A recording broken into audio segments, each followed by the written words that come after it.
I slammed the kitchen door so hard the hinges groaned. My mother-in-law's voice floated after me like smoke. Endure it, honey. That's what real women do.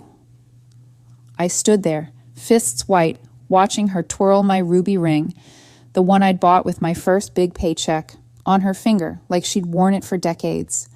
My name is Madison, and this is the day I stopped swallowing poison.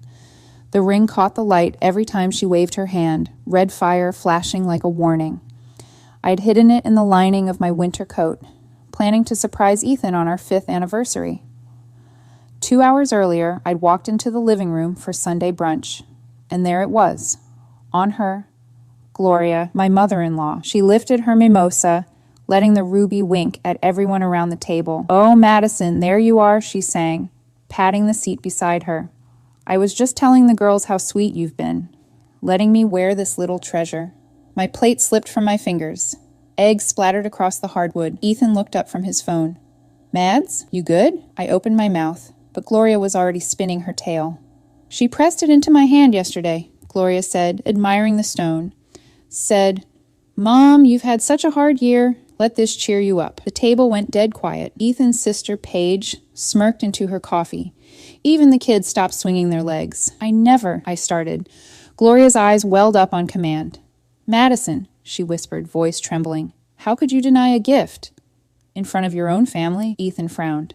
"Mads, what's going on?" I stared at the ring, at the way Gloria's thumb circled it, possessive, triumphant, at the way my husband waited for her explanation. "I bought it," I said, barely audible, "with my money." "For us," Gloria gasped, hand to heart.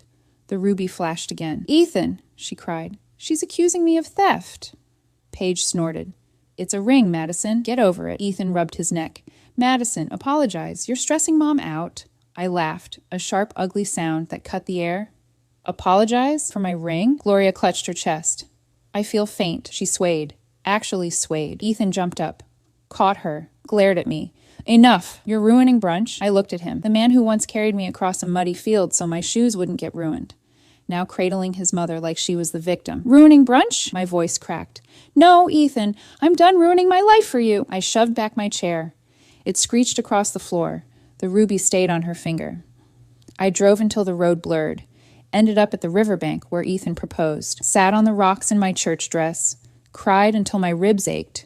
Phone buzzed. "Ethan, come home. You're acting insane." "Gloria, I forgive you, dear. Family forgives." I hurled the phone into the water, watched it disappear. That night I slept at a roadside inn, the kind with thin walls and vending machine dinners, stared at the water-stained ceiling, replayed every second, how Gloria moved in just for a month after her basement flood, how a month became 18, how she rearranged my kitchen cabinets for efficiency, how she borrowed my clothes, my perfume, my space, how Ethan always said, "She's lonely, Mads. Be kind." I fell asleep in my mascara, woke to pounding. Ethan, eyes bloodshot. "You scared the hell out of me." I sat up. "She stole from me." In front of everyone, he sighed. "It's jewelry. Mom thought it was a gift. She planted it." A long pause. Then, "You're seeing things that aren't there." I closed the door, locked it, leaned against it until he left.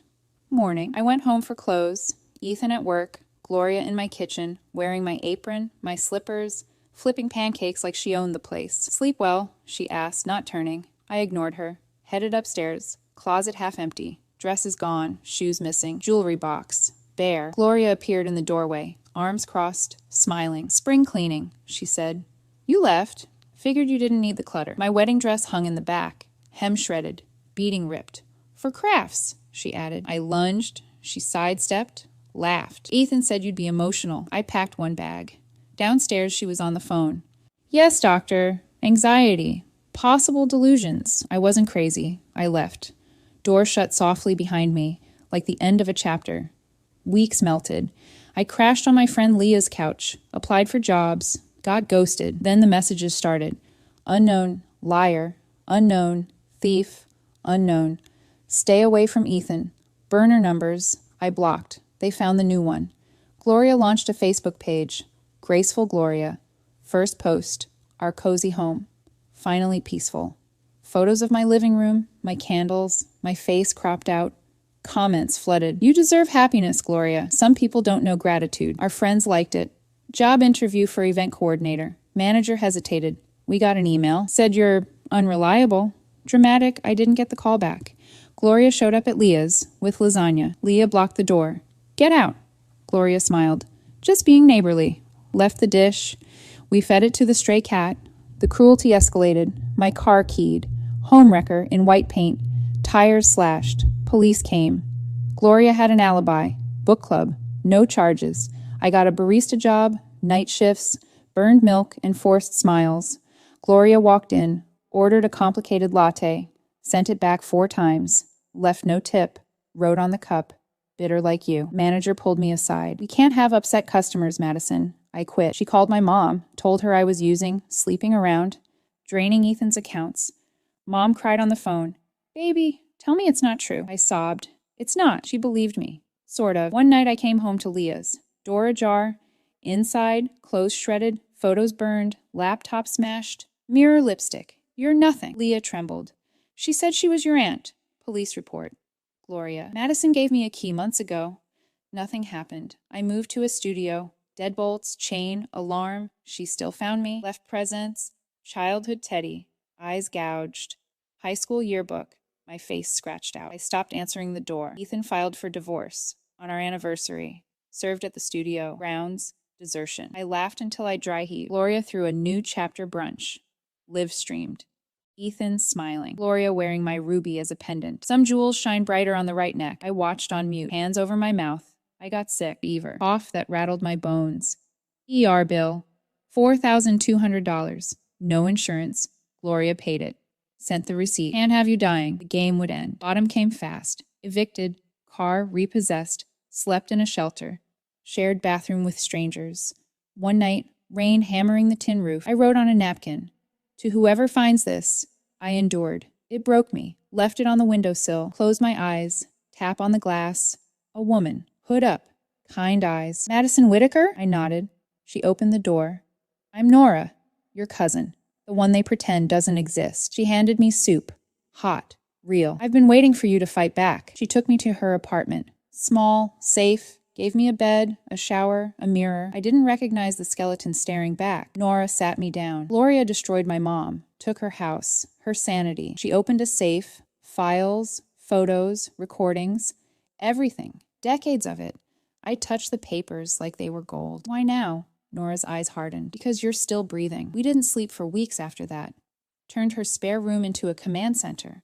Whiteboards covered every wall, red yarn connecting dates, bank transfers, forged signatures. We traced Gloria's embezzlement back 25 years. Found the offshore accounts in the Cayman Islands. The shell companies named after her childhood pets. Emails to her lover, the family lawyer, detailing how to make Madison look unstable. I started feeding tips anonymously. IRS hotline.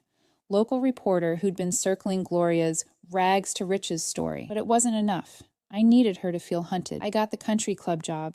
Cleaner, name tag, M. Jones, wig, contacts, kept my head down. Gloria never saw the help. Tuesday lunches became my gold mine. I recorded everything. She's completely gone, Gloria bragged over Niçoise salad. Ethan's promotion came through. The house is in my name now. Another day. The ruby? Madison begged me to keep it. Said she felt unworthy after her breakdown. I slipped evidence into her world. A bank statement in her golf bag. A photo of her and the lawyer taped inside her car visor. She started posting paranoid updates. Someone's following me. Jealous exes never quit. Her followers sent prayers. Ethan called once, slurring. Mom says you're stalking her. Leave us alone, Mads. I let him talk. Recorded it. Hung up. The gala loomed. Woman of the year. I bought my ticket through a friend's friend. Practiced my walk, my words, my smile. The night came. I wore black velvet. Ruby bracelet hidden under lace cuffs. Walked in like royalty. Gloria on stage, sequins blinding, ruby ring now a tiara on her finger. Endurance, she preached, is loving family even when they hurt you. I moved to the AV booth. The tech, paid $1,000 cash, nodded. Screen died. Gloria's voice boomed. Once the divorce is final, the trust transfers to me. Ethan's too spineless to notice photos exploded across the screen. Gloria forging Ethan's dad's will. Gloria draining accounts. Gloria in hotel rooms with 3 different men. Texts. Plant the ring, make her snap on camera. The room detonated. Gloria shrieked, "It's fake! She's hacking." I took the stage. mic cold in my hand. My name is Madison Whitaker. Silence fell, and this is what real endurance looks like. I played the shelter footage. Me on the cot. Napkin trembling in bony fingers. My whisper, I endured, and it almost killed me. Sobs echoed. Phones recorded everything. Police swarmed. Cuffs clicked on Gloria's wrists mid-lunge. Ethan stood in the back, face ash, eyes dead. I walked past him, didn't flinch. The first year after trial was quiet. Too quiet. I woke at 3 a.m. expecting Gloria at the foot of my bed. Therapy 3 times a week. Meds for anxiety. Nightmares where the ruby bled. Nora dragged me to support groups. Women with stories worse than mine. One lost custody because her mother-in-law forged abuse claims. Another bankrupted by loans never repaid. I started Ruby Rising with settlement money. First shelter in an old convent. 20 beds, full in a week. We offered more than beds. Lawyers on retainer. Therapists specializing in narcissistic abuse. Job training. Microloans. I hired survivors. The housekeeper became house manager. The niece ran fundraising. Ethan showed up month 6, clean-shaven, a A-chip in hand. I'm sober. I see it now. Everything I let him volunteer. Cleaning toilets, no contact with residents. He cried the first time a woman thanked him for scrubbing her shower. This is what I took from you.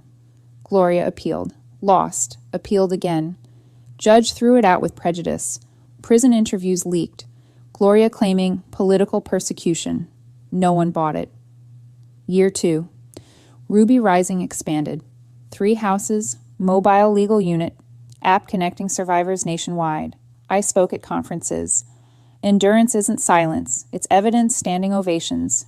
But nights alone. I still checked locks 3 times. Ethan asked for coffee. Just talk. I said no. Year 3. Documentary deal. The Ruby Conspiracy. I executive produced. Told every story. Mine last. Premiered at Sundance. Gloria watched from prison TV, filed harassment suit, lost. Ethan testified in the film, broke down describing the brunch. I chose wrong. Ratings through the roof. Netflix picked it up. Ruby Rising went global. Chapters in Canada, UK, Australia. I flew to London for the launch, wore the Ruby pendant, one of the 100. A survivor there wore its twin. Ethan sent flowers to every opening, unsigned, I knew. Year 4, parole hearing. I flew in, testified. Gloria Langford is a predator. Release her and she'll hunt again. Denied. Next chance. 2041. Ethan waited outside the prison. Older. Gray. I don't expect forgiveness. You won't get it. He nodded. Walked away. Year 5. Ruby Rising. 42 houses. 3,000 women served. 87% employed within 6 months. 0 recidivism. I stood on the riverbank where Ethan proposed. Threw the last ruby pendant into the water. Watched it sink. A little girl ran up. Pigtails. Ruby necklace. Miss Madison? My mom says you gave her a new life. I knelt. Your mom built it. I just handed her the bricks behind her. Her mother smiled. The housekeeper. Promoted to regional director. Ethan's letter came every anniversary. Year 5. I coach Little League now. The kids call me Coach E. I tell them to stand up for what's right. Even when it's family, I read it. Burned it. Ashes fed my roses. Gloria died in prison. Year 6. Heart attack during yard time. Age 61. No funeral. Cremated. Ashes to the state. I opened Phoenix House on what would have been her release date. 50 beds. Garden in back. Ruby roses everywhere. The documentary won an Emmy. I accepted in red. Ruby bracelet gleaming. Speech. This isn't for me. It's for every woman who was told to endure. Your story matters. Your fight matters. You matter. Crowd stood, cheered, cried. Backstage, a reporter asked, "Do you forgive them?" I smiled. Forgiveness is earned. Justice is served. Ethan watched from home. Sent one final letter. I'm proud of you. I don't deserve to say it, but I am. I framed it. Hung it in the Phoenix House lobby. Underneath, this is what accountability looks like. 10 years post-brunch. Ruby Rising. 108 locations. Legislation in 12 states. International hotline. I stood in the original shelter's garden. Ruby roses in full bloom.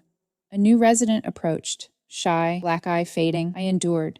She whispered. Like you. I handed her a ruby pendant. Now you rise. She cried. Hugged me. I hugged back.